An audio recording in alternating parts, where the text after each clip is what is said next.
DNS classes 2.0 में आप सभी का स्वागत है। आज के इस वीडियो में हम लोग क्लास 9 के चैप्टर 10.4 का क्वेश्चन नंबर 2 लेकर आए हुए हैं, जिसमें क्वेश्चन आपको स्क्रीन पर दिख रहा होगा और उसमें जो चीज़ें दिया हुआ है उसको हमने स्क्रीन पर लिख लिया हुआ है। ऐसा इसलिए करता हूँ ताकि समय का बचत हो सके, मैं कम समय में आपको अधिक से अधिक चीज़ें दे सकूँ। इसकी वजह से जो चीज़ें दिया रहता है मैंने उसको पहले लिख लेता हूँ। ये चीज़ें आप भी कर सकते हैं, ये चीज़ें आपको देख के ही लिखना है, ठीक है। बस लिखने का तरीका आप हमसे यह सीख सकते हैं यहाँ पे। तो ठीक है, क्वेश्चन आपको दिख रहा होगा क्वेश्चन नंबर 2 स्क्रीन पर, जिसमें दिया हुआ है कि यदि एक वृत्त की दो समान जीवाएं वृत्त के अंदर प्रतिच्छेदित करे तो सिद्ध कीजिए कि एक जीवा के खंड दूसरी जीवा के संगत खंडों के बराबर है। कहने का मतलब ये है, आप समझिएगा इस चीज़ को, कि यह दोनों जीवा है, यह सी डी और ए बी दो बराबर जीवा है, ठीक है। यह एक दूसरे को एक ही वृत्त के अंदर प्रतिच्छेदित करती है, कहाँ पर? ई पर, ठीक है। तो हमें यह सिद्ध करना है कि ई डी, यहाँ पर हमने लिख दिया है कि ए ई बराबर सी ई, आपको सिद्ध करना है। ए ई यानी यह इतनी दूरी इस दूरी के बराबर है और यहाँ से यहाँ तक की दूरी यहाँ से यहाँ तक की दूरी के बराबर है। यही चीज़ें हमें सिद्ध करना है। उसको सिद्ध करने के लिए हम लोग क्या करेंगे, अपने पास से एक केंद्र से, वृत्त के केंद्र से इस पर लंब डाल देंगे और यहाँ से इस पर हम लोग लंब डाल देंगे। इससे हमें ये फ़ायदा होगा कि हम लोग उस नियम की तरफ बढ़ जाएंगे कि जिसमें यह दिया हुआ है कि जब केंद्र से किसी जीवा पर लंब डाला जाता है तो इस जीवा को यह रेखा इसको बराबर बराबर भागों में विभाजित कर देता है, ठीक है। इससे इसका फ़ायदा हमें अभी आगे इस चीज़ को समझ में आएगा कि इसका क्या फ़ायदा है। उसी तरह हम लोग यहाँ से एक लंब इस पर डाल दिए तो यह इसको बराबर बराबर भागों में बांट दिया। कहने का मतलब यह जितना रहेगा उतना ही यहाँ से यहाँ तक की दूरी हो जाएगा ये, ठीक है। तो अब हम लोग क्या करते हैं, करना इसको प्रारंभ करते हैं। तो लिखेंगे, चूँकि ओ एम लंब है सी डी पर, लिखेंगे ओ एम लंब है किस पर? सी डी पर, सी डी पर, ठीक है। और क्या है? और ओ एन लंब है किस पर? ए बी पर, ठीक है, ए बी, ठीक है। अब हम लोग क्या करेंगे, यहाँ से एक रचना कर देंगे अपने पास से, ठीक है। अब इसका फायदा अभी आगे आपको समझ में आएगा। अब हम लोग क्या करते हैं कि इस त्रिभुज को और इस त्रिभुज को सर्वांशम हम लोग सिद्ध कर देते हैं। तो सर्वांशम जब सिद्ध कर देंगे तो उससे हमें क्या निकले फायदा होगा कि ई एम बराबर ई एन हो जाएगा, ठीक है। तो अब हम लोग क्या करते हैं, लिखेंगे त्रिभुज ई ओ एम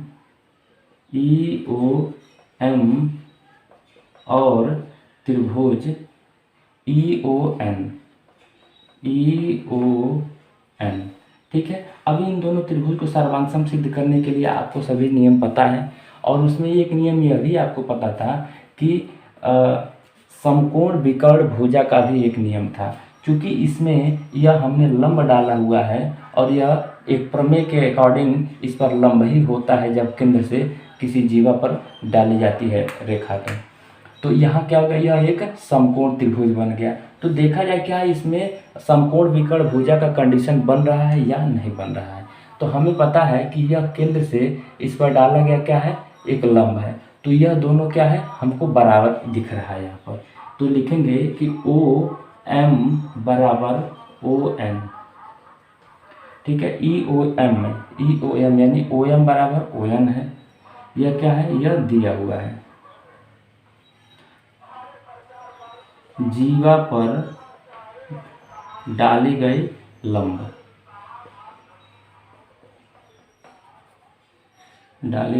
है यार, ठीक है। ये चीज़ें हो गया। और क्या हमें दिख रहा है, और दिख रहा है कि ई ओ बराबर ई ओ, क्यों? क्योंकि यह कॉमन है। ई ओ बराबर ई ओ क्या है, यह उभयनिष्ठ है। हिंदी में इसको कहेंगे उभयनिष्ठ और इंग्लिश में इसको कहेंगे कॉमन, ठीक है। ई ओ बराबर ई ओ हो गया। अब देखिएगा यहाँ पर हमने इसको लंब डाला तो यह क्या हो गया, एक समकोण मिल गया। यानी लिखेंगे कि कोण ई ओ यानी ई एम ओ बराबर ई एन ओ, कोण ई एन ओ कितना हो जाएगा बराबर 90 डिग्री हो जाएगा। यहाँ लिख देंगे कि जीवा पर डाली गई लंब, जीवा पर डाली गई लंब है। ठीक है, ये चीज होगा। अब हम लोग क्या लिख देंगे, लिखेंगे यहाँ पे कि नियम समकोण विकर्ण भुजा, समकोण विकर्ण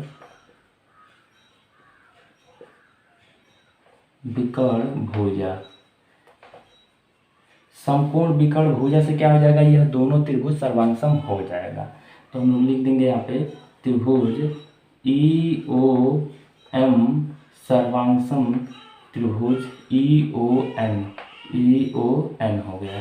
ठीक है, अब जब यह सर्वांगसम सिद्ध हो गया तो हमारा कौन सा उद्देश्य पूरा होता है, हमें यह पता चल गया अब कि ई एम बराबर ई एन हो गया। तो हम लोग यहाँ पर लिख देंगे इस प्रकार ई एम बराबर ई एन हो गया। ठीक है, ई एम बराबर ई एन हो गया। ठीक है, अब आगे देखिएगा। अब चूंकि ये हो चुका होगा, अब इसको मैं मिटा सकता हूँ। अगर जो कोई नहीं देखा हो तो उसको आप पीछे करके वीडियो को आप देख लीजिएगा।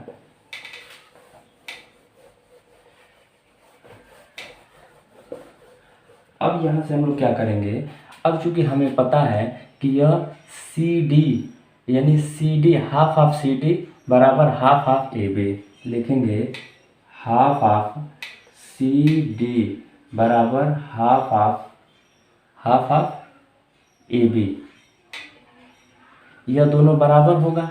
अब यहाँ से क्या करेंगे, इसका हाफ सी डी कितना हो जाएगा, सी एम के बराबर हो जाएगा, यानी इसका आधा कितना हो जाएगा सी एम।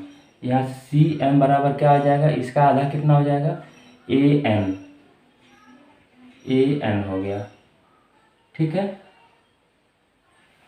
अब ये क्या हो गया, इसका आधा बराबर हो गया। अगर अब हम लोग क्या करेंगे, अगर आधे में से बराबर चीज़ें यानी जो भी मान आया है उसमें से दोनों में से बराबर मान अगर हम लोग घटाते हैं तो जो शेष बचेगा वो क्या होगा, वो भी बराबर ही होगा। तो अब यहाँ पर देखिएगा कि अगर हम लोग सी एम यानी सी एम में से ई एम अगर घटाते हैं तो क्या बचेगा, ई सी बचेगा या सी ई बचेगा। तो हम लोग क्या सी एम माइनस यानी सी एम माइनस क्या करेंगे ई एम हो गया बराबर ए एन माइनस यानी ए एन माइनस क्या करेंगे ई एन घटा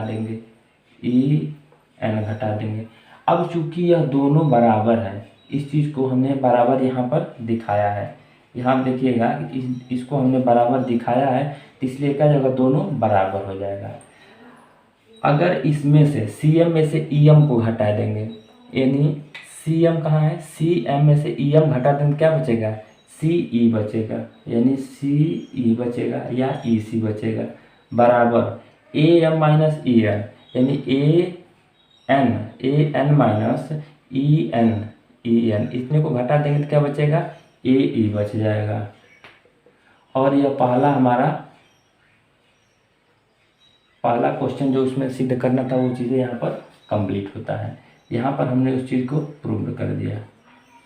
ठीक है, अब ये तो बराबर सिद्ध हो गया। अब और हमें क्या सिद्ध करना है, अब यह सिद्ध करना है कि यहाँ से यहाँ तक की दूरी के बराबर है।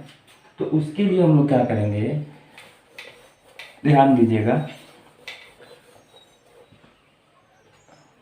अब हम लोग क्या करेंगे, लिख सकते हैं कि A N plus N B लिख सकते हैं बराबर क्या लिख सकते हैं C M plus M D. ठीक है, अब ध्यान दीजिएगा। अब जब इतनी चीज़ें हो गई तो अब हम लोग क्या करेंगे, अगर इसको घटा दिया जाए इस रेखा में से यानी इस जीवा में से इसको हम लोग घटा दिए तो क्या बचेगा, इतना दूरी बचेगा। और इस जीवा में से हम लोग इतना घटा दें तो इतना जीवा का भाग बचेगा। ठीक है, तो वही चीज़ें हम लोग करेंगे। अब लिखेंगे क्या करें, ए एन माइनस, यानी ए एन में से हम लोग कितना घटा दें, ए ई घटा दें, यानी ए एन माइनस ए ई घटा दिए।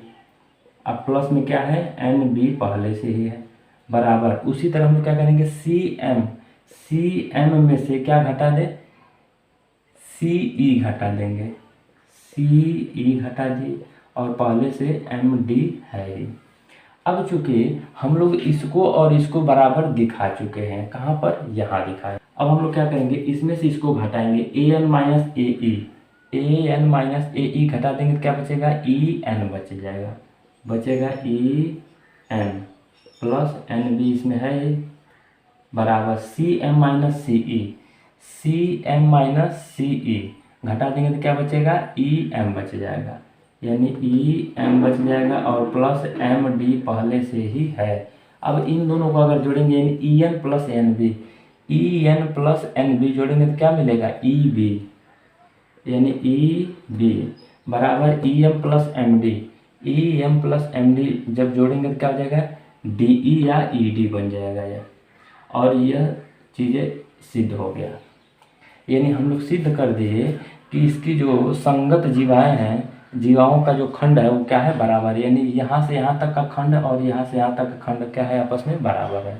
इस जीवा का यह खंड और इस जीवा का यह खंड क्या है, आपस में यहाँ बराबर है। तो इस प्रकार हम लोगों ने क्या किया, दोनों चीज़ें सिद्ध कर दिया। ठीक है, तो आशा करता हूँ कि ये सवाल आपको समझ में आए होंगे। आगे भी इसी तरह के सवाल हम लोग लाते रहेंगे।